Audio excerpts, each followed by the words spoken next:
नमस्कार। ये है फलक की कहानियों का अद्भुत संसार।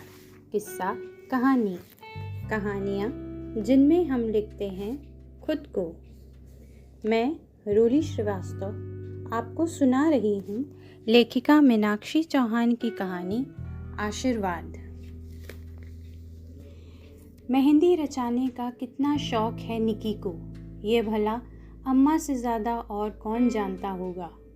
उसकी नन्ही नन्ही हथेलियों से लेकर आज इस घर को सजाने संभालने वाले हाथों को कभी गोल गोल चंदे, कभी तीली तो कभी कीप से हर बार अम्मा ही सजाती आई हैं। आज मेरी निकी की मेहंदी की रस्म है। मेहंदी लगाने वाले आर्टिस्ट घर आए हुए हैं। देख रहा हूँ अम्मा को, निकी को छुप छुप कर ताकते हुए, आते जाते उससे नजरें चुराकर बचकर निकलते हुए। मैंने पूछा तो बोली, नज़र भर के देख लिया ना तो मेरी ही नज़र लग जाएगी। कहते हुए अम्मा बाहर अकेले बरामदे में पड़ी कुर्सी पर जा बैठी। मैं भी पीछे पीछे चल दिया और उनकी बगल वाली कुर्सी पर बैठ गया। अम्मा, तुम यहाँ अकेले बैठे बाबूजी को देख रही हो ना? कैसे ढूंढ लेती हो इतने सारे तारों में से बाबूजी को? जरूरत ही नहीं पड़ती ढूंढने की। वो देख, सबसे तेज चमकता तारा, समझ ले बस वही है वो। बता रही थी उन्हें कल अपनी निकी का ब्याह है। अच्छा तो फिर बताओ बाबूजी ने क्या कहा? बोले, अपने साथ साथ निकी को मेरा भी आशीर्वाद दे देना।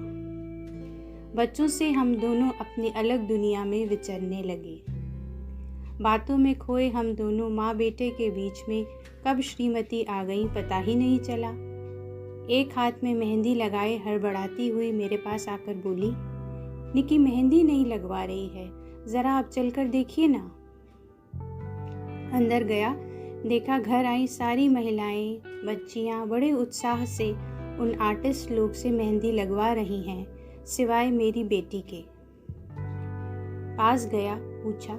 उसका जवाब सुनकर वापस अम्मा के पास जाकर खड़ा हुआ ही था कि बोल पड़ी, सब पता है क्यों नहीं लगवा रही मेहंदी। अम्मा भीतर चली आई। उन्हें देखते ही निकी की आंखों में मोटे मोटे आंसू भर आए। दादी, मेरी मेहंदी सिर्फ आप ही लगाओगी। ऐसा नहीं बोलते बेटा, शादी शगुन की मेहंदी तो ये लोग ही लगाते हैं। तू ही बता, शगुन की मेहंदी भला मैं कैसे लगा सकती हूँ? जैसे बरसों से लगाती आ रही हैं। अपना सारा लाड़ दुलार और दुआएं इस मेहंदी से अपनी पोती की हथेली पर उकेर दीजिए।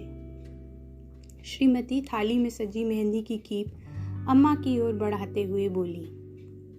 सजल नैनों और कपकपाते हाथों को साधते हुए अम्मा निक्की की हथेलियों पर अपना और अपने साथ साथ बाबूजी का आशीर्वाद रचाने लगी। बस ये कहानी इतनी ही।